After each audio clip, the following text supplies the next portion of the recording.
The ships rose from Earth like silver tears, one after another.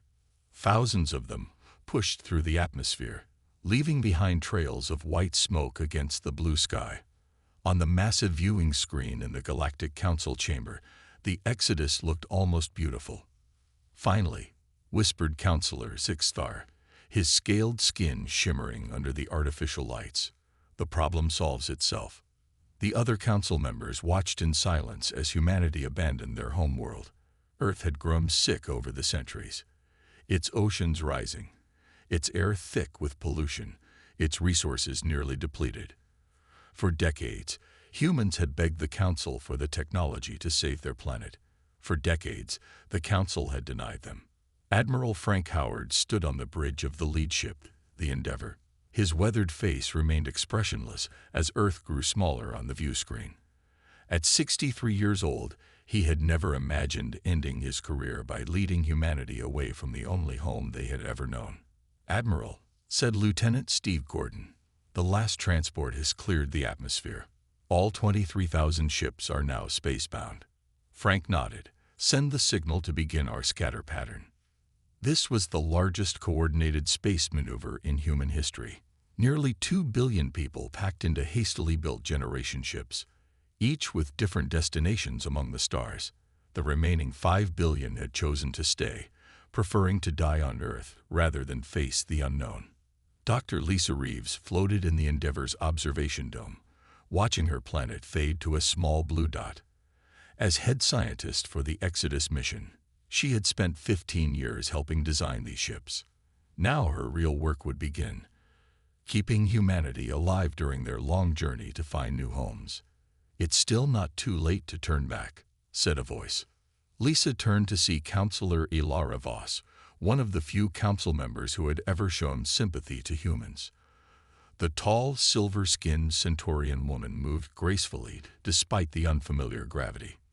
"You know we can't," Lisa replied. "Your council made sure of that." "Not my council," Ilara said. "I voted to share the atmospheric restoration technology." 1 vote against 27. The Centaurian sighed. "Where will you go?"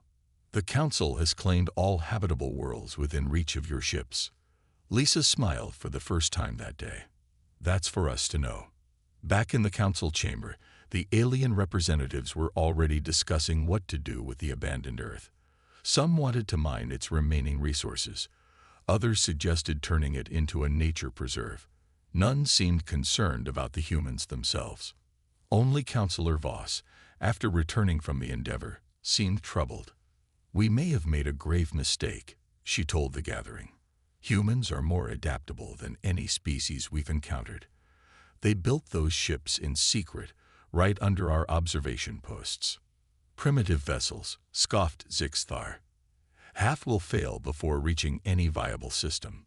"Perhaps," Voss replied, "but they only need some to succeed. And remember, we denied them because we feared their potential. Now they have nothing left to lose." Those words hung in the air as the final images from Earth showed the last lights of human cities going dark. On the Endeavour, Admiral Howard gathered his senior staff. "Phase 1 complete," he announced. "Begin Phase 2. Dr. Reeves activated a hidden panel on her tablet. Across the human fleet, special engines that had been carefully shielded from Council scans hummed to life. These engines used principles the Council believed humans were centuries from discovering. "The Council thinks they know where we're going," Frank said to his crew. "They think they know what we're capable of. They've always underestimated us." His stern face broke into a rare smile. "It's time to show them how wrong they've been." As the Earth grew distant, the human fleet suddenly accelerated to speeds the Council had thought impossible. And deep in the void between stars, humanity disappeared from Council tracking systems, vanishing like ghosts into the darkness. The exodus was complete, but it wasn't an end. It was a beginning. 20 years passed since the human exodus. The Great Council chamber no longer displayed images of Earth. The blue planet had been classified as a protected zone, though few species requested permission to visit the recovering world. Counselor Zixthar, now the High Minister of Council Affairs, tapped his clawed fingers against the smooth metal table. The quarterly technology review meeting had gone on for hours, and nothing new had been presented. "Is this all?" he asked the panel of scientists. "Updates to existing systems, minor efficiency improvements. Where are the breakthroughs we expect?" The scientists looked at each other nervously. Finally, an older human male with gray hair and glasses stood up. This was Greg Peterson, one of the few hundred humans who had chosen to remain in council space. "High Minister," Greg said, "I've been saying this for years now. Our rate of innovation has slowed dramatically since humanity's departure." Zixthar's inner eyelids flickered with annoyance. "Not this argument again. The data is clear," Greg continued, projecting a chart onto the main screen. "In the 20 years before the Exodus, the Council registered over 8,000 major patents. In the 20 years since, we've registered fewer than 3,000. A murmur went through the chamber. Many younger Council members had never considered the connection. "Humans were problematic," Zixthar said, "but they were not our source of innovation. We have the brightest minds from 28 advanced species." Greg smiled sadly. "Yet none think quite like humans did. We approach problems differently. We make intuitive leaps. We try things your species consider illogical." The debate might have continued, but an emergency signal interrupted the meeting. The main screen switched to a tactical display showing the Outer Rim territories. Several Council outposts flashed red. "We are under attack," announced the security chief, a tall reptilian female. "The Vraxian Empire has crossed into Council space with a fleet of previously unknown design." The room erupted in voices. The Vraxians were a warrior species from beyond Council territory. For centuries, they had been contained by superior Council technology and defensive systems. A new face appeared on the screen. Darian Miller, the human who served as military overseer for the Outer Rim. His image was fuzzy with interference.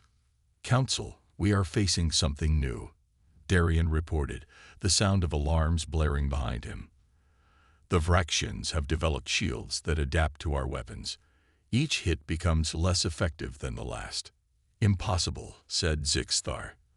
"Their technology has always been centuries behind ours." "Not anymore," Darian replied grimly. "This bears all the hallmarks of human-inspired design. Adaptive, unpredictable, efficient." The screen went blank as the connection was lost. Silence fell over the chamber. Ilara Voss, now one of the eldest council members, slowly rose from her seat. "We should have expected this," she said. "Nature abhors a vacuum. When humans left, they created a void." "What are you suggesting?" Zixthar demanded. "The Vraxians have been studying humans for years," Ilara explained. "They recognize what we refuse to see, humanity's unique value. I believe they've captured human scientists, or at least studied human methods." Greg Peterson nodded. "They're using our own thinking against you. Humans would call it ironic." In the days that followed, reports from the front lines grew worse. Council forces, used to fighting predictable enemies, couldn't adapt to Vraxian tactics. The strange new ships would change strategies mid-battle, something no Council commander had ever seen. In an emergency session, Karen Mitchell, the last official human ambassador, addressed the Council. Though now in her 70s, her voice remained strong and clear. "You valued our compliance more than our creativity," she told the silent chamber. "You feared our unpredictability rather than harnessing it. Now you face an enemy thinking like we do, but without our conscience to temper it." Zixthar, watching his carefully maintained order crumble, finally asked the question that had been growing in the Council's collective mind. "Where did the humans go? Can we find them?" Karen smiled, but there was no warmth in it. "They went where you said they couldn't survive. They did what you said was impossible. Finding them now will not be easy. But we must try," Ilara Voss said quietly, "before it's too late." The emergency lights bathed the Council war room in red. Maps showed Vraxian forces pushing deeper into Council space each day. 6 border worlds had already fallen. Millions of citizens had fled their homes. They hit without warning, then disappear before our fleets arrive, said Admiral Mexkillen, the Council's chief of defense. When we do engage them, they seem to know our tactics before we use them. High Minister Zixthar paced the room. His once bright scales had dulled with stress. How is this possible? The Vraxians were nothing but raiders with outdated ships when we last encountered them. A hologram activated in the center of the table. It showed 3 captured Vraxian fighters. Their design was like nothing seen before in Council space, all odd angles and seemingly random protrusions. Analysis confirms our fears, said Greg Peterson, now heading the Council's Technology Assessment Division. These ships incorporate human design philosophies. Look at the asymmetry, the redundant systems, the adaptable power grid. Hilara Voss studied the images. They're not just copying human technology. They're thinking like humans. Impossible, insisted Zixthar. The Vraxians are a hive mind species. They cannot think independently like humans do. Karen Mitchell, who had been quietly observing from the corner, laughed softly. That's exactly what you all used to say about humans, that we couldn't possibly understand your advanced concepts. Yet here we are. The room fell silent. Then a junior officer rushed in with a datapad. We've intercepted a Vraxian communication, he announced. It mentioned something called Project Prometheus. Karen's face went pale. Prometheus was a human colony ship. It disappeared 5 years before the Exodus while exploring the Outer Rim. Near Vraxian space, Ilara realized. They must have captured it. There were over 10,000 colonists aboard, Karen said. Scientists, engineers, military personnel. The best minds Earth had to offer. The implications hung heavy in the air. The Vraxians hadn't just stumbled onto human technology. They'd had years to study and learn from actual humans. On the front lines, the situation grew worse. Council forces retreated from 3 more systems as Vraxian ships used unpredictable jump patterns to appear behind defensive lines. Their weapons changed frequency with each battle, rendering Council shields increasingly ineffective. Darian Miller, broadcasting from the battle cruiser Unity, looked exhausted on the view screen. Behind him, medics treated wounded officers. They're using guerrilla tactics now, he reported. Hit and run. Fake retreats that lead us into ambushes. They're fighting like humans would fight if outgunned. Can we adapt? Asked Zixthar. Darian's laugh was hollow. I've been suggesting human military tactics for 20 years. Your commanders always said they were too unpredictable, too chaotic. Now you want to adapt in the middle of a war. A week later, the Council held an emergency session. The chamber, once a place of dignified debate, now buzzed with fear. Representatives from dozens of worlds demanded action. We must find the human fleet, Ilara Voss proposed formally. We need their help. Absolutely not, said Councillor Grath of the Hylar Collective. They abandoned us. Why would they help now? Karen Mitchell stepped forward to address the Council. Though not officially a member, her status as Earth's last ambassador gave her speaking rights. Humans didn't abandon the galaxy, she said. The galaxy abandoned humans. For centuries, we were denied full membership. Our ships were restricted. Our colonies limited. Our technologies monitored. You feared what we might become if given freedom. She looked around the chamber, meeting the eyes of each council member. And now the Vraxians have shown you exactly what you feared. A force using human ingenuity without human ethics. The very nightmare scenario you used to justify containing us. Zixthar's voice was barely audible. Will they help us? After everything. Karen's expression softened slightly. Humans are capable of great anger, but also great compassion. If you can find them, they might listen. But be prepared. They won't be the humans you remember. 20 years alone among the stars will have changed them. The Council voted unanimously to launch a search mission. For the first time in its 50,000-year history, The Galactic Council found itself desperate for the help of a species it had once considered too primitive to join its ranks. The scout ship Horizon slipped through the darkness of uncharted space. It was the fastest vessel in the Council fleet, designed to be nearly invisible to sensors. For 3 months, it had been following faint trails and rumors, searching for any sign of the departed humans. Commander Jack Russell stood on the bridge, his eyes tired from staring at star charts. At 42, he was younger than most Council commanders, promoted quickly because of his half-human heritage. His mother had been among those who stayed behind after the Exodus. "Anything?" he asked the sensor officer. "Nothing new, sir," replied the Metarian, her 4 eyes blinking in sequence. "Same radiation signature as the last system." Dr. Olivia Green joined them at the main console. As the mission's cultural specialist, she had spent years studying human behavior patterns. "They're being clever," she said. "Notice how each trace we find points in a different direction. Classic diversification strategy." Jack nodded. Humans had split their fleet into multiple groups, heading in different directions to increase their chances of survival. It made finding them nearly impossible. "Sir," called the communications officer suddenly, "I'm picking up an automated beacon.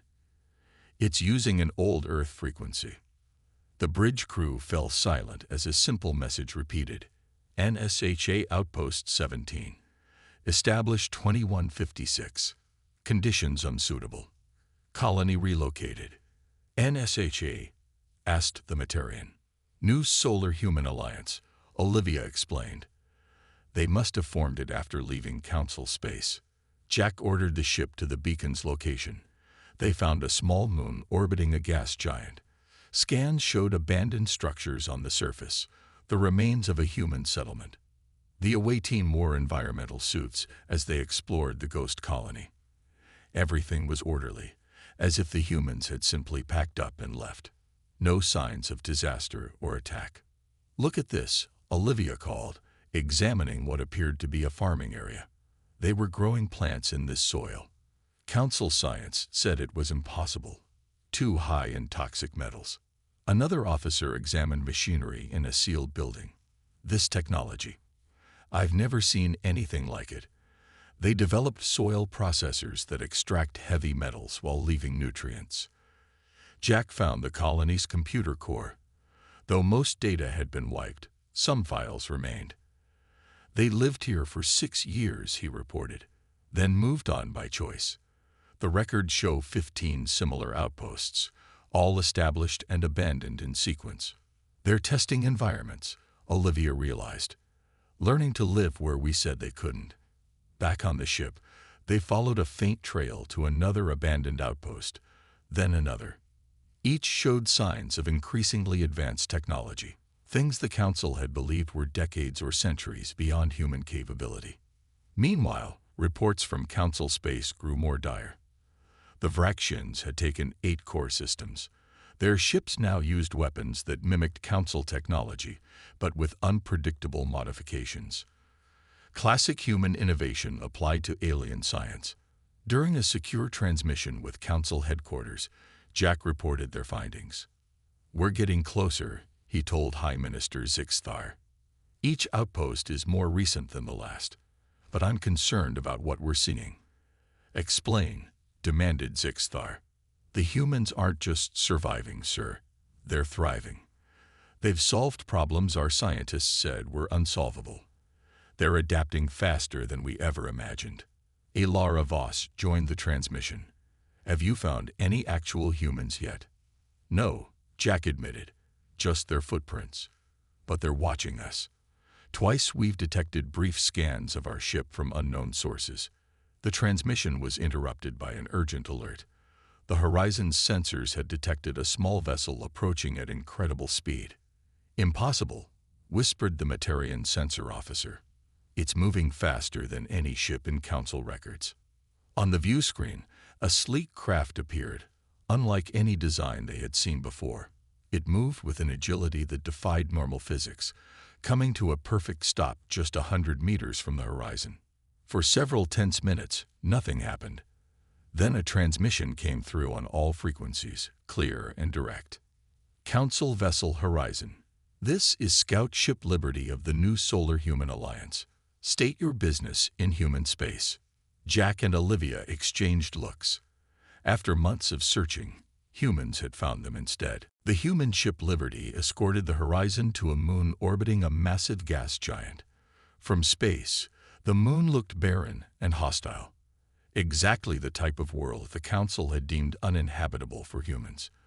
Yet as they approached, signs of a thriving settlement became visible. "Welcome to New Haven," said the Liberty's pilot over the comm. "Please prepare for landing." Commander Jack Russell watched in amazement as the settlement came into view. Massive domes connected by covered walkways spread across the moon's surface. Between them, strange plants grew in the toxic soil. Humans in lightweight protective suits worked outside, seemingly unbothered by conditions that should have killed them within minutes. The landing pad extended from one of the larger domes. As soon as the Horizon touched down, a delegation approached. Jack, Olivia, and 2 security officers exited their ship to meet them. The humans wore no breathing equipment despite the moon's thin atmosphere. Jack felt the bitter cold and struggled to breathe even with his adaptive implants. "How are they surviving out here?" whispered one of the security officers. A tall man with graying hair stepped forward from the human group. "Commander Russell, I'm Paul Martinez, colony leader. We've been expecting you." Jack tried not to show his surprise. "You knew we were coming." Paul smiled. "We've been monitoring Council communications since we left. Your search wasn't exactly a secret." Inside the main dome, the environment was comfortable but strange. Plants Jack had never seen before grew along walls and ceilings. Children played in an artificial gravity field that seemed to change strength in different areas. 20 years ago, the Council said humans couldn't survive on worlds like this, Olivia remarked, looking around in wonder. "The Council said a lot of things," Paul replied. "We decided to find out for ourselves." In a meeting room, Paul explained how the human fleet had split into 12 groups, each taking a different approach to survival. Some headed for distant star systems. Others, like New Haven, established colonies in places the Council ignored. "We've built 17 settlements like this one on worlds your scientists said were deadly to humans," Paul said with obvious pride. "We adapted ourselves instead of waiting for perfect worlds." Jack noticed subtle differences in the colonists. Their skin had a slight bluish tint. Their eyes were larger, with pupils that adjusted rapidly to light changes. "You've changed yourselves," he said. "Genetic modifications." "Among other things," Paul acknowledged. "Without Council restrictions, we explored options we never could before. Some colonies took different paths. The Mars group enhanced themselves for low gravity. The deep space communities adapted for zero-G living." Dr. Olivia Green leaned forward. "We need to speak with your leaders. The Galactic Council faces a threat that could destabilize the entire region." "The Vrexians," Paul nodded. "We know. Our scouts have encountered and evaded their patrols several times." Jack couldn't hide his shock. "You've been monitoring them too." "We've been watching both of you," Paul said simply. "Neither side has given us reason to interfere." He showed them a holographic display of Vrexian fleet movements, more detailed than anything the Council possessed. The humans had been gathering intelligence the entire time. "Will you help us?" Jack asked directly. "The Council is losing this war." Paul's expression hardened. "The same Council that refused to help us save our planet, that denied us membership for centuries, that treated us like children who couldn't be trusted with advanced technology." "They were wrong," Olivia admitted, "but millions of innocent lives are at stake." Paul was silent for a long moment. "I can arrange transport to our main fleet. The final decision isn't mine to make. But I should warn you, we're not the desperate refugees who left Earth. We've become something else entirely." Later, as they prepared to depart for the human fleet, Jack stood at a viewport watching the colonists. A young girl outside was playing with what appeared to be a small robot. With simple hand gestures, she reshaped the machine into different forms. Programmable matter, Paul explained, noticing Jack's interest. One of our recent developments. The children are particularly good with it. What exactly have you become? Jack asked quietly. Paul smiled. The species the Council always feared we might be. The human transport ship emerged from faster-than-light travel into a region of space that seemed empty at first glance. Jack Russell and Olivia Green stood on the bridge, watching the view screens. There's nothing here, Jack said, confused. Paul Martinez smiled. Watch. He sent a signal code from the ship's communications array. Suddenly, the space around them shimmered.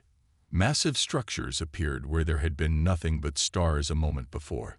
A fleet of ships, space stations, and what looked like artificial worlds, all connected in a vast network. Cloaking technology, Olivia whispered, on a scale I didn't think was possible. We call it New Horizon, Paul said, home to over 300 million humans now. The central structure was magnificent, a spinning wheel nearly 100 kilometers across. Gardens and forests were visible even from space, growing inside transparent sections of the massive habitat. As their ship docked, Jack saw vessels of all shapes and sizes. Some looked like traditional human designs, but others were completely alien, organic-looking ships that seemed to pulse with life. Those aren't mechanical, he realized. Semi-organic, Paul explained. A hybrid of technology and genetically engineered living tissue. They can repair themselves and adapt to different space conditions. Inside the main habitat, the gravity felt Earth normal. But something was different. Paul led them through lush gardens where plants from Earth grew alongside strange new species. People moved about their daily lives, but Jack noticed the diversity in their appearances. Some humans had skin with a greenish tint and enlarged eyes. Others moved with unusual grace that suggested modified muscle structure. A group of children playing in a park levitated small objects without touching them. You've done more than just physical adaptations, Olivia said. We embraced adaptive diversification, Paul replied. Different groups pursuing different evolutionary paths while maintaining a unified culture. They were brought to a large chamber where a woman waited for them. Dr. Susan Walsh introduced herself as the Council's biologist on the mission. She had been invited separately to observe human medical facilities. It's incredible, she told Jack and Olivia, her voice excited. They've altered their own DNA, enhanced neural connections, integrated artificial components into their biology. Some can breathe toxic atmospheres. Others can survive radiation levels that would kill us instantly. Their conversation was interrupted as a man entered the room. He wore a simple uniform with no insignia, but everyone stood straighter in his presence. Fleet Admiral Eric Daniels, Paul introduced him, commander of New Horizon and the human fleet. Admiral Daniels was older, perhaps in his 70s, but moved with the energy of someone much younger. His eyes had a faint silver glow that suggested extensive cybernetic enhancement. So the Council finally decided they need us, he said without preamble. 20 years after driving us from our home. Jack explained the Vraxian threat, showing recorded battles and casualty reports. Daniels watched without comment, occasionally exchanging glances with Paul. We know about the Vraxians, Daniels finally said. We've been monitoring their expansion for years. They captured some of our people before the Exodus and adapted our technologies to their purposes. Will you help us? Olivia asked directly. Daniel studied her for a long moment. Why should we? We left because the Council saw us as a problem to be managed, not allies to be embraced. Because innocent people are dying, Jack argued. Species that never harmed humans. And we have countermeasures already developed for Vraxian technology, Susan added. I've seen their research facilities. They've been preparing for this. Admiral Daniels walked to a large window overlooking the habitat. Below, humans of all descriptions moved through their daily lives. Some looked nearly unmodified. Others were clearly evolved beyond what the Council would recognize as human. We left to find ourselves, Daniels said quietly. Free from your restrictions, we've become what we were always meant to be. The question isn't whether we can help you. It's whether helping you serves our new purpose. He turned back to the council representatives. Your council must understand something important. If we agree to help, it won't be as the species you once knew. We would return as equals, not supplicants. The old relationship is gone forever. 2 weeks later, the council chamber fell silent as the doors opened. Council President Maria Santos entered, flanked by Councilor Ilara Voss. Both women looked exhausted after their emergency journey to meet with the human fleet. Behind them walked Admiral Eric Daniels and 3 other humans, their presence causing whispers among the council representatives. High Minister Zixthar rose from his seat. President Santos, welcome back. We feared the worst when communications were lost. Maria nodded tiredly. The journey was difficult. Vraxian forces nearly intercepted us twice. The massive viewscreen activated, showing real-time battle footage. Vraxian ships surrounded a council colony world. The defenders were clearly losing. We have perhaps 2 weeks before they reach the central systems, Admiral Nexkillen reported grimly. 4 more worlds fell while you were away. All eyes turned to the human delegation. Admiral Daniels stepped forward, his enhanced eyes scanning the chamber. Many counselors shifted uncomfortably under his gaze. For 20 years, we have built our own civilization, Daniels said. We watched as you continued to treat other emerging species the same way you treated us, as dangers to be controlled rather than allies to be embraced. Zixthar's scales fluttered with agitation. We face extinction, Admiral. If you came to lecture us. I came to offer terms, Daniels interrupted. We've been monitoring the Vraxians since we left. We know their capabilities better than you do, and we've developed countermeasures to their technology. He activated a small device, projecting images of human ships engaging and destroying Vraxian vessels in simulated battles. You want our help, he continued. Here are our conditions: full council membership, autonomy for all human colonies, and the freedom to pursue our technological and evolutionary path without interference. The chamber erupted in voices. Many counselors objected immediately. After centuries of being denied membership, humans were now demanding it from a position of power. Silence, Zixthar commanded. Admiral Daniels, what you ask overturns thousands of years of council protocol. We have strict requirements for membership, which humans met centuries ago. Ilara Voss interjected. We denied them because we feared them, not because they were unqualified. Maria Santos stepped forward. As one of the last pure humans in council space, her position as council president had been largely symbolic. Until now. I have seen what humanity has become, she told the assembly. They are not the species that left us. They have evolved, diversified, advanced in ways we never imagined possible. All the more reason to fear them, muttered a counselor from the back. Admiral Daniels smiled. Fear is why you're losing this war. The Vraxians embrace change. They adapt. You resist both. That's why they're winning. Council Military Advisor Darian Miller, who had been listening silently, addressed his fellow counselors. I've reviewed their tactical plans. They can stop the Vraxian advance. We cannot. After hours of debate, the council took a vote. By a narrow margin, they accepted the human terms. A treaty was prepared, outlining the new relationship between humans and the council.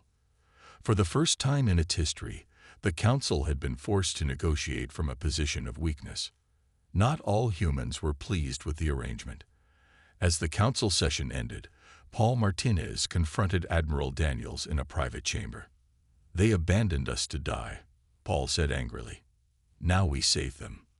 We're not doing this for them, Daniels replied calmly. We're doing it for the billions of innocent lives caught in this war. And for our own future. Isolation isn't the answer, Paul. Neither is revenge. Back in the council chamber, Ilara Voss found Zixthar staring at the treaty.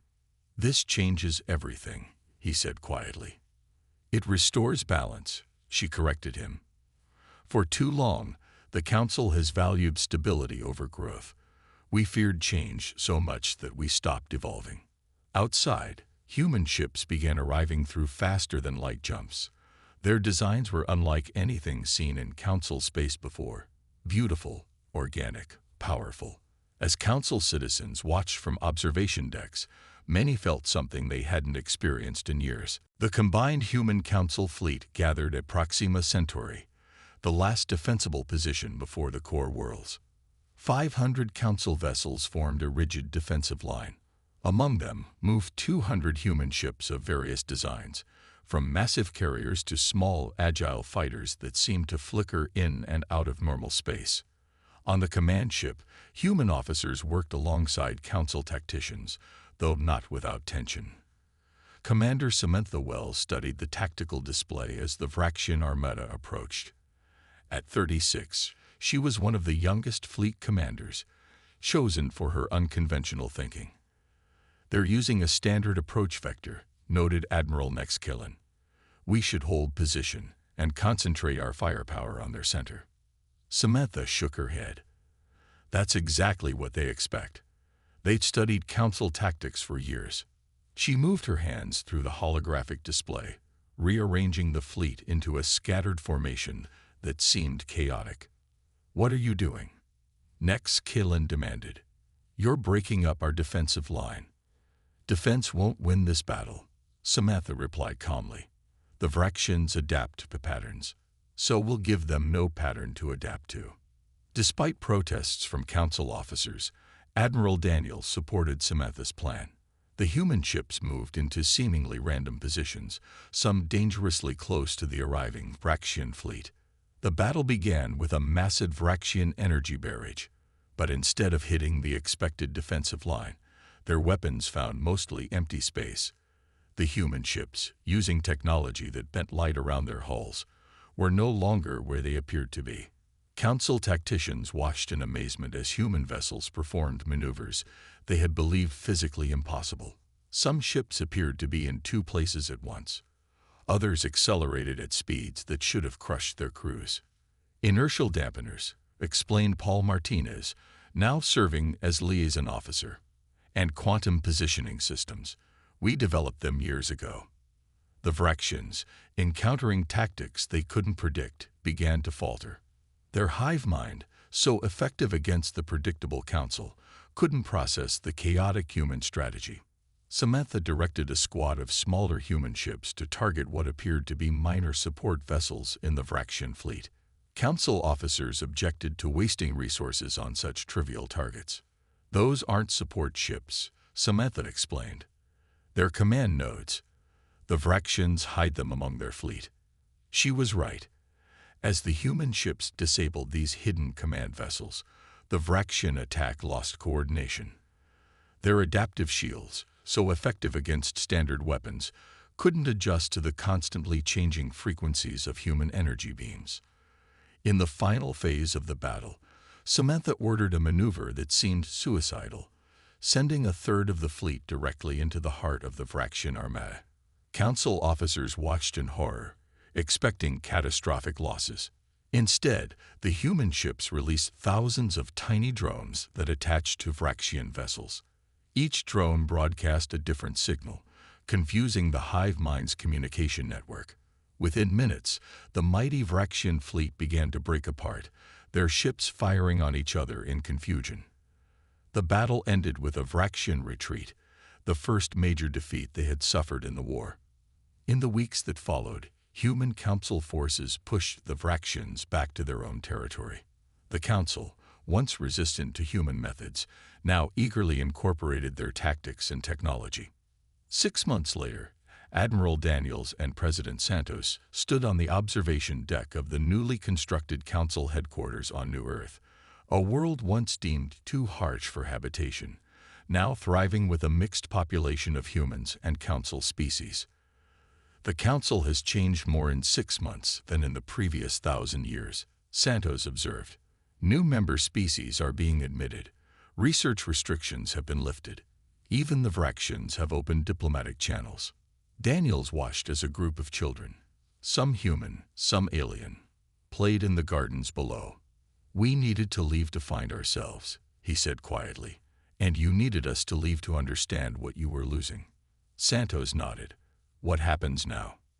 Now we build something new, Daniels replied. Not just a council, but a true galactic community, one that values difference as much as unity. Below them, a child with scaled skin and human eyes laughed as she lifted a small stone with her mind, a new hybrid generation already emerging. The stars above seemed brighter somehow, filled with new possibilities for a civilization, finally learning that true strength comes not from control, but from diversity.